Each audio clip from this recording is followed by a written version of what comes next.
Fat loss జర్నీలో ఉన్నప్పుడు most important thing ఏంటో తెలుసా? Hunger management. తక్కువ తినేసి త్వరగా తగ్గిపోదాం అనుకుంటారు కదా, సో మీరు పప్పులో గాలేసినట్టే. ఎంత త్వరగా తగ్గుతారో అంత త్వరగా మళ్ళీ పుటోన్ అయిపోతారు. అండ్ తక్కువ తినటం వల్ల మెటబాలిజం రేట్ కూడా స్లో అయిపోతుంది.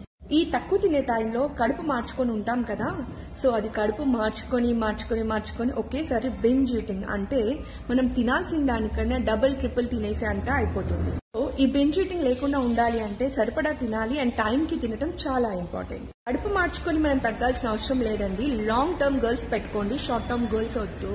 మీరు క్యాలరీ డెఫిసిట్ లో ఉన్నప్పుడు కంప్లీట్ గా చాలా ఎక్కువ క్యాలరీస్ తగ్గించుకోకండి. జస్ట్ 100-200 క్యాలరీస్ మాత్రం తగ్గించుకోండి అండ్ లాంగ్ టర్మ్ గోల్ లో ఉండండి.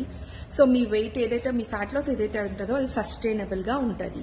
కడుపు మార్చుకొని తగ్గేది ఏదైతే ఉందో అండ్ ఆ ఆకలికి అండ్ స్ట్రెస్ రెండు కలిసాయా, చెడు కూడా ఆడేస్తాయండి. ఇప్పుడు మనం న్యూట్రిషన్ పార్ట్ కి వస్తే, మీ న్యూట్రిషన్ లో ప్రోటీన్ అండ్ వెజిటబుల్స్ కంపల్సరీ ఉండేలా చూసుకోండి.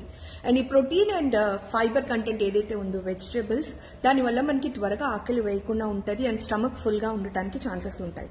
అండ్ ముందు మనం ఇది తినేస్తే కార్బ్స్ ఏదైతే ఉన్నాయి, అంటే రైస్, రోటీ ఏదైతే తర్వాత తింటామో అది తక్కువ పోర్షన్ లో తినే ఛాన్సెస్ చాలా ఎక్కువ ఉంటాయి.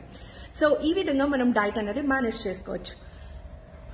డైట్ పేరుతో కడుపులు మార్చుకునే వాళ్ళకి సో ప్లీజ్ ఈ వీడియో ఫార్వర్డ్ చేసేయండి. Thank you so much for watching. Bye.